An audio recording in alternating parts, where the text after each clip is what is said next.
les conseils pour réussir une analyse de renouvellement par rapport à des équivalences, et puis peut-être compléter les nouveautés sur ce référentiel. Jean-Christophe? Alors, le conseil, c'est un peu ce que nous on fait. Alors, il se trouve que dans les derniers décrets, nous avons passé quelques certifications. Donc, du coup, on a un retour qui est un retour d'usage. On en a eu quelques-unes qui ont été refusées aussi pour d'autres raisons. Mais en tout cas, on en a qui sont passées. Donc, du coup, on peut avoir un retour de succès ou d'usage, en tout cas. Nous, la manière dont on aborde les choses, c'est de partir, tant qu'il n'y a pas de grain qui est vraiment défini, de partir de la notion on va dire, un peu de bon sens. C'est-à-dire que qu'est-ce qu'on fait? On prend des certifications qui sont approchantes, découpées ou non en blocs de compétences. On regarde le référentiel qui est public. Et ensuite, bloc à bloc, puisque maintenant le titre en renouvellement doit être découpé de toute façon en bloc, hein, qu'il soit nouveau ou qu'il soit en renouvellement, il faut le découper en bloc.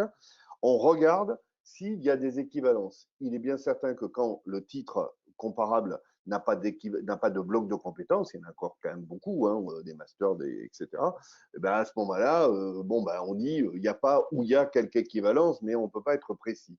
Quand les blocs existent, ce qui est quand même de plus en plus le cas, à ce moment-là, on regarde bloc à bloc et à ce moment-là, on fait un véritable choix. Hein. En fait, on se pose la question vraiment bloc à bloc et certification à certification parce que dans la certification, il y a deux choses. Il y a le certificateur, c'est-à-dire est-ce que c'est l'État? Est-ce que c'est mon concurrent? Est-ce que c'est une certification qui est à Bordeaux alors que moi je suis à Paris? Vous voyez? Parce que derrière, on a l'employabilité. Si je suis à Bordeaux et que la certification est unique à Paris, l'employabilité, il peut y avoir deux titres et on peut se dire oui, c'est équivalent, mais attention, on ne l'utilise pas de la même manière, par exemple. Donc, il y a un véritable travail qui est fait bloc à bloc. Alors, c'est sûr que au même titre que l'ingénierie, moi je me souviens, hein, il y avait trois gros travails, hein, l'analyse des promotions, l'ingénierie, et puis ensuite, on avait le process. Et bien là, il faut rajouter cette partie équivalence, en gros, en se posant la question, cette certification, en gros, comment elle se positionne par rapport aux autres.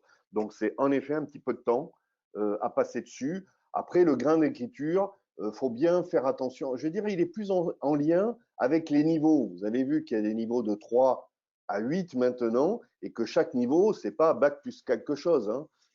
À l'origine, c'est le niveau d'autonomie de l'individu par rapport à un ensemble d'actions. Donc, il y a un verbatim derrière, c'est une façon d'écrire. Donc, il faut presque oublier l'histoire de bac quand on écrit, il faut oublier les bac plus 2 à bac plus je sais pas quoi, et se dire, il fait quoi?